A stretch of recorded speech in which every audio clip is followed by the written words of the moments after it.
¿Por qué Tarobay con B larga? ¿Saben por qué? Y mire, el arpa está así. Porque según lo dice Ocar, soy loco pero no tanto.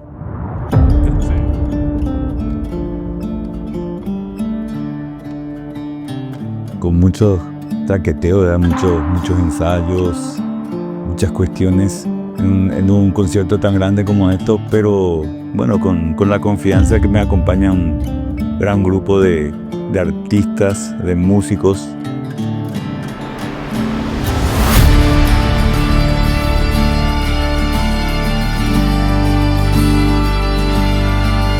Va a ser una noche de muchas emociones. Hay que tratar un poquito de sustraerse de tanta emoción porque todo esto empezó ya hace rato con los festivales universitarios y hay gente que cantaba conmigo que algunos ya no están, otros ya no pueden. Así que va a ser una noche de muchas emociones. Esperemos que también le guste al público. Yo estoy seguro que sí.